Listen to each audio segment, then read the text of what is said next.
Hello children, welcome to our second lesson of civics, that is vision of the Indian Constitution. This lesson is divided into two parts, that is module 1 and module 2. So what we did in the previous lesson was we understood the importance of law, we understood what is law and dissent, we understood rule of law. But in this particular chapter, we will be understanding the principles incorporated in our constitution. If you remember, I read the preamble for you.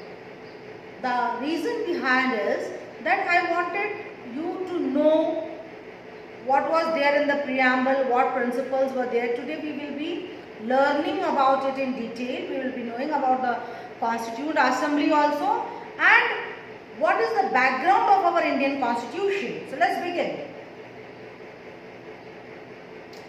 So Nehru ji, Ambedkar ji, these are the people, you can say pioneers, great work done by them.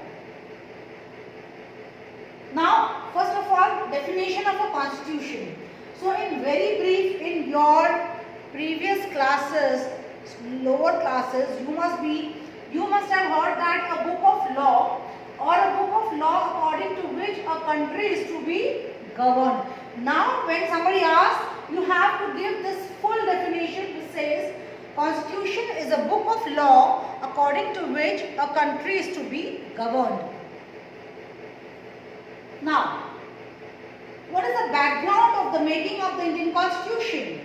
Nehru Report. This is very important. Why? Because our Constitution was already drafted way back in 1928. So when the makers of the Constitution thought about making a Constitution, they already had a draft with them over which they had to discuss, they had to debate and put something, add and subtract certain things.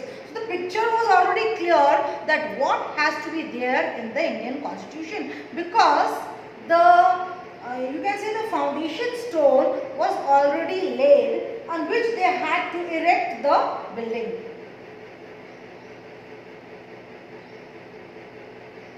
Now, what is the background or importance of the Nehru Report?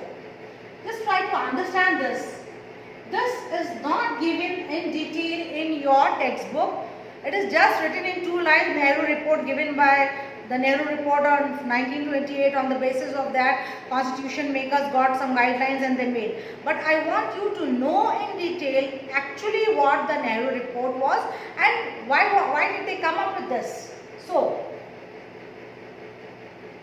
under the Act of 1919, new reforms were to be introduced in India by British government after every 10 years.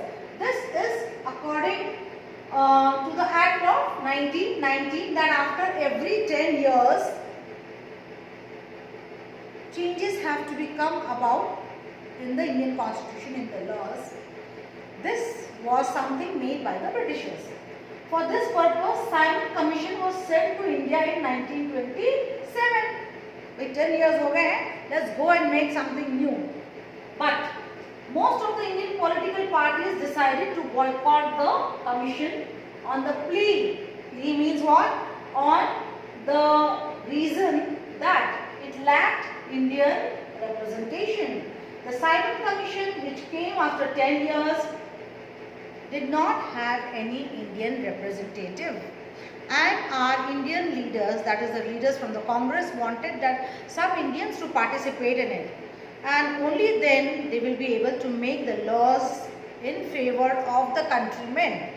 But the British did not accept to that, as a result of which there was the Simon Commission was forced to send back. It did not turn fruitful. Now, when this happened, the British government, it put the ball in the court of the Congress leaders, because they thought that this land is full of diversity. You have people like, you have Hindus, Muslims, Sikh, Jain, Parsis. So diversified nation. And how is it possible for them to keep into mind the interest of all and make a constitution? So it was a difficult challenge, a difficult task. So they put the ball in the court of the Indian Congress leaders and told them, okay, we give you a chance, you do one thing, you draft a constitution for yourself and let us see how you make it, because they knew very well that it is a very difficult task. Now,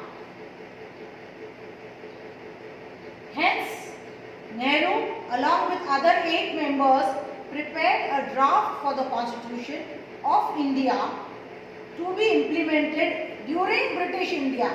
Keep into mind, during British India accepted the challenge, took over it. Now, what did, I have taken only brief 5 points of the Nehru report, so that you come to know that whatever we are following today was done in 1928, though it is very big. Unlike the eventual Government of Indian Act 1935, it contained a Bill of Rights. What are these rights? All powers of government and all authority, legislative, executive and judicial, are derived from the people, and the same shall be. That means division of power between these 3 organs of the government, and all these 3 will be in the hands of the masses, the people. The Britishers will just be supervising. Then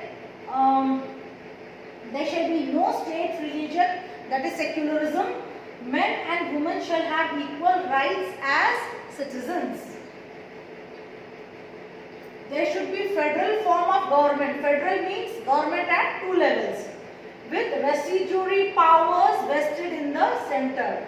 Residuary powers means the right to make laws over certain subjects which are new, which may come up, the demand may rise in future. For example, in the past, when there were no computers, there was no hacking, right? But so no laws were there. But now, since computers are there, internet is there, so hacking is there, so laws are needed. So now these laws on such unknown subjects which don't prevail at that point of time but may come up in future. So the central government has the right to make the laws on such subjects, and that is called as the residuary powers. Then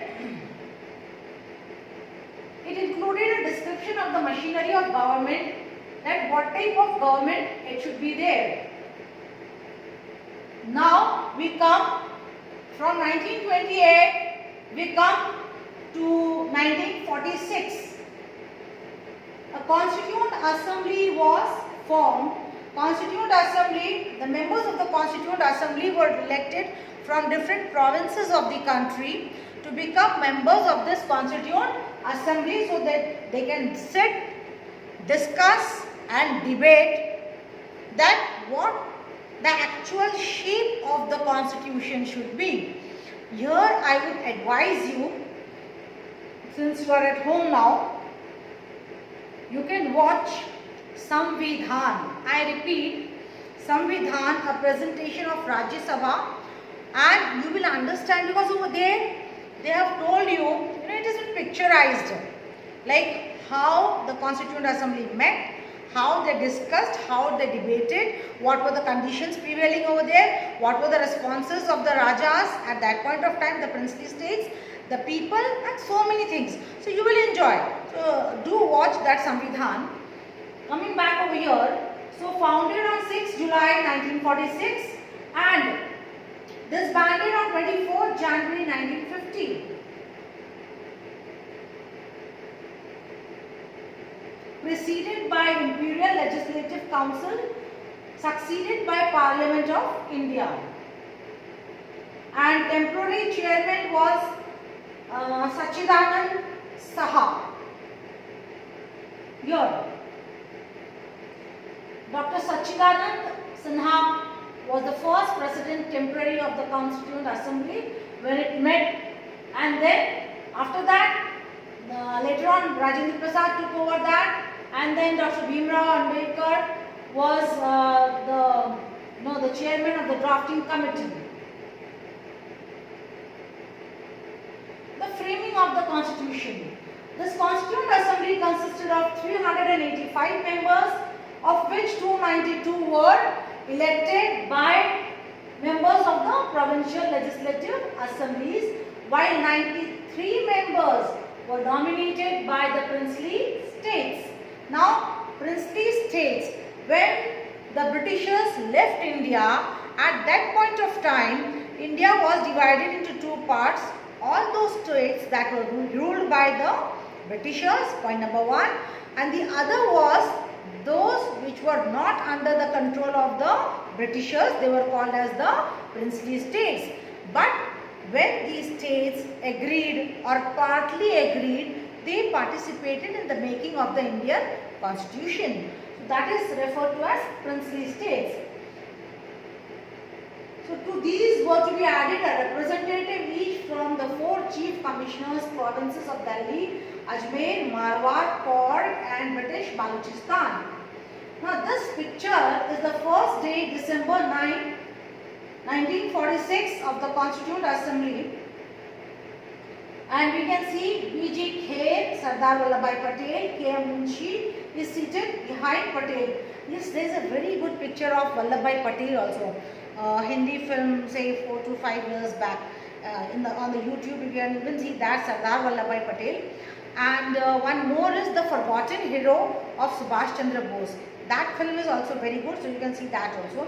So you'll get an idea. Constituent Assembly, see the debates and discussions going on. Here again you can see that how they are debating, how they are discussing. So constitution was not made in one day. It was a very tiring, a very challenging job, because we have diversified groups over here and we have to keep into mind the interest of all. When I say we, I mean these makers of the constitution. Now, the Constituent Assembly on 29th August 1947 appointed the drafting committee with Dr. B.R. Ambedkar as the chairman. The constitution was finally signed by members of the Constituent Assembly on 24th January 1950. It took 2 years, 11 months and 17 days to frame the constitution. Criticism of the draft constitution not being original. You don't have to take care of this, but just understand that the Constituent Assembly, like a group, a huge group of say more than 200 people sitting together in different groups and thinking what should be the laws in the country. Once they have decided, thought at length, at breadth, up, down, east, west, everything, then all the groups, they come together, they merge whatever their findings are, and then that is picked up and given to the drafting committee, to the other group. Now the work of the drafting committee is to put it clause by clause, again debate over it, discuss over it, think whatever the loopholes are. So the drafting work was done by Dr. Ambedkar. That is why I am telling you, you see that Samvidhan episode, serial, you will come to know. Now your assignment. Write a letter to your friend telling him or about the drafting of the Indian Constitution. So if you see that Samvidhan, you will be able to write, because your friend has not seen Samvidhan. Your friend has not even heard what I explained now. So you can explain to your friend about the drafting of the Constitution. Another is, make a list of women members who represented the Constituent Assembly, and also the place to which they belong. So here you will get an idea that what was the position of women in the society at that point of time, how much of women participated in the making of our constitution. Thank you.